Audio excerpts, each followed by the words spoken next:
نحمدہ ونصلی علی رسولہ الکریم اما بعد فاعوذ باللہ من الشیطان الرجیم بسم اللہ الرحمن الرحیم الم نجعل لہ عینین آمنت باللہ صدق اللہ العظیم۔ محترم سامعین، اللہ تعالیٰ نے انسان کو بے شمار نعمتوں سے نوازا ہے اور اللہ تبارک و تعالیٰ قرآن مجید میں ارشاد فرماتا ہے کہ فَبِأَيِّ آلَاءِ رَبِّكُمَا تُكَذِّبَانِ، کہ تم اپنے رب کی کون کون سی نعمتوں کو جھٹلاؤ گے۔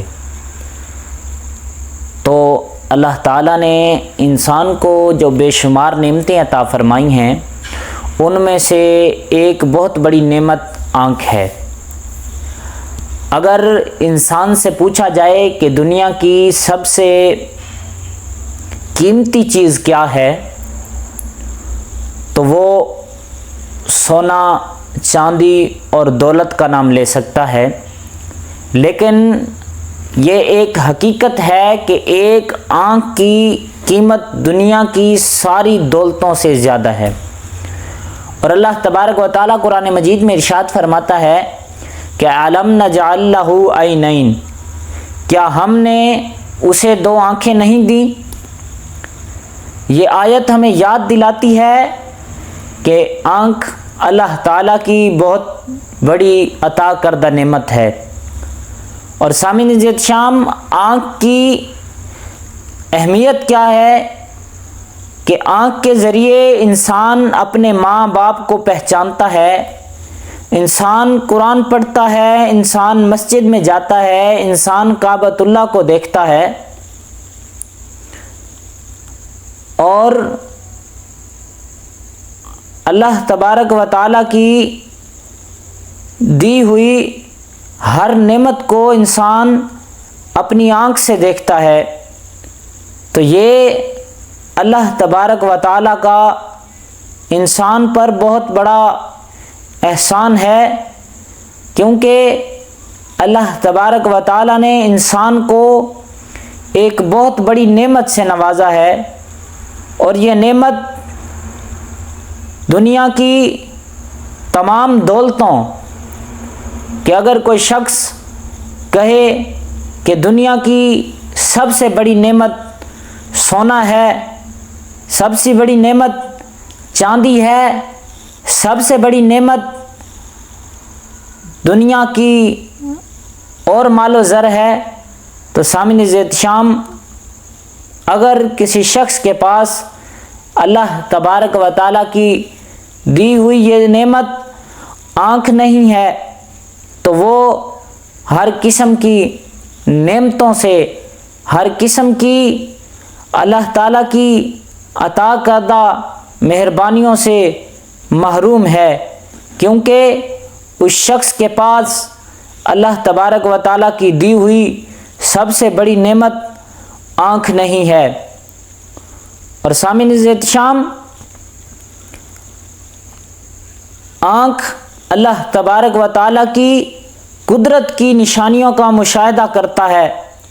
آنکھ سے انسان کعبۃ اللہ دیکھتا ہے، اللہ تبارک و تعالیٰ کی قدرت کی نشانیوں کا مشاہدہ کرتا ہے۔ اور اللہ تبارک و تعالیٰ قرآن مجید میں ارشاد فرماتا ہے کہ اور اللہ نے تمہیں تمہاری ماؤں کے پیٹوں سے نکالا، تم کچھ نہیں جانتے تھے، پھر تمہیں آنکھیں، کان اور دل عطا فرمائے تاکہ تم شکر ادا کرو۔ اور اللہ تعالیٰ کی اور آنکھ اللہ تعالیٰ کی قدرت کی نشانی ہے۔ اور ذرا غور کریں، آنکھ کا نظام کتنا حیرت انگیز ہے۔ انسان رات اور دن میں دیکھتا ہے، رنگوں کو پہچانتا ہے، دور اور قریب کی چیزوں کو دیکھتا ہے۔ یہ سب اللہ تعالیٰ کی قدرت کا شاہکار ہے۔ اللہ تبارک و تعالیٰ قرآن مجید میں ارشاد فرماتا ہے، پھر نگاہ اٹھا کر دیکھو، کیا تمہیں کوئی نقص نظر آتا ہے؟ اور سامعین عزیز شام، ہمیں چاہیے کہ ہم اللہ تبارک و تعالیٰ کی ہر نعمت کا تہہ دل سے شکر گزار ہوں اور شکریہ ادا کریں۔ اللہ تبارک و تعالیٰ کا لاکھوں کروڑوں بلکہ اربوں خربوں شکر گزار ہوں کہ اللہ تبارک و تعالیٰ نے ہمیں طرح طرح کی نعمتوں سے نوازا ہے، اور صرف زبان سے الحمدللہ کہہ دینا کافی نہیں، بلکہ آنکھوں کا عملی شکر بھی ضروری ہے۔ عملی شکر کس طرح ضروری ہے اور کس طرح کر سکتے ہیں؟ قرآن کی تلاوت میں استعمال کریں اپنی آنکھوں کو، اور آنکھوں کا بہترین استعمال قرآن پاک کی تلاوت ہے۔ والدین کو محبت سے دیکھیں، ایک نیک نیتی کے ساتھ والدین کو دیکھنا باعث اجر ہے، اور مسجد اور نیک کاموں میں استعمال کریں۔ اللہ کے گھر اور نیک مجالس کی طرف دیکھنا یہ بھی سعادت ہے۔ اور آنکھوں کی حفاظت، آج کے دور میں آنکھوں کا سب سے بڑا گناہ ناجائز چیزوں کو دیکھنا ہے۔ اللہ تبارک و تعالیٰ ارشاد فرماتا ہے کہ مسلمان مردوں سے فرما دو کہ اپنی نگاہیں نیچی رکھیں، اور اگلی آیت میں خواتین کے لیے بھی یہی حکم ارشاد فرمایا ہے۔ اور سامعین ذیت شام، بد نگاہی کے نقصانات کیا ہیں؟ اگر کوئی انسان اپنی آنکھ کی حفاظت نہیں کرتا تو اس کے دل کی پاکیزگی ختم ہو جاتی ہے، عبادت میں اس کا دل نہیں لگتا، گناہوں کی طرف رغبت بڑھتی ہے، اور اللہ تعالیٰ کی ناراضگی کا سبب بنتی ہے۔ اور سامعین ذیت شام، حضرت علی رضی اللہ تعالی عنہ سے مروی ہے کہ نظر شیطان کے زہریلے تیروں میں سے ایک تیر ہے۔ قیامت کے دن آنکھوں کے بارے میں سوال کیا جائے گا۔ اللہ تعالیٰ قرآن مجید میں ارشاد فرماتا ہے کہ بے شک کان، آنکھ اور دل، ان سب کے بارے میں سوال کیا جائے گا۔ قیامت کے دن ہم سب سے پوچھا جائے گا کہ آنکھوں کو کہاں استعمال کیا؟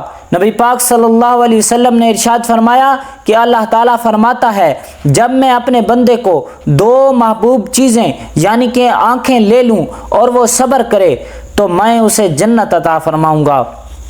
اور سامعین ذیت شام، یہ صحیح بخاری شریف کی حدیث ہے، اور یہ حدیث بتاتی ہے کہ بینائی چلی جانا بڑی آزمائش ہے، مگر صبر کرنے والے کو اللہ تعالیٰ جنت کی خوشخبری عطا فرماتا ہے۔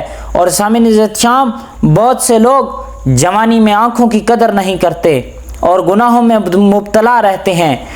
اور سامعین ذیت شام، آنکھوں کے بھی حقوق ہیں، اور آنکھوں کے حقوق کیا ہیں؟ وہ یہ ہیں کہ ان آنکھوں کو جائز استعمال کیا جائے، والدین کو محبت سے دیکھیں، یہ بھی آنکھوں کا ایک جائز استعمال ہے۔ حرام کے مناظر سے بچیں، یہ بھی آنکھوں کا ایک جائز استعمال ہے۔ اور اللہ تعالیٰ کی نعمتوں کو دیکھیں، اور پھر نعمتوں کو دیکھ کر اللہ تبارک و تعالیٰ کا شکر ادا کریں، یہ بھی آنکھوں کا جائز استعمال ہے۔ تو سامعین ذیت شام، اللہ تبارک و تعالیٰ کی بارگاہ میں دعا ہے کہ اللہ تبارک و تعالیٰ ہمیں اپنی عطا کردہ نعمتوں کی قدر کرنے کی توفیق عطا فرمائے۔ اللہ تبارک و تعالیٰ ہماری آنکھوں کو گناہوں سے محفوظ فرمائے۔ وما علینا الا البلاغ۔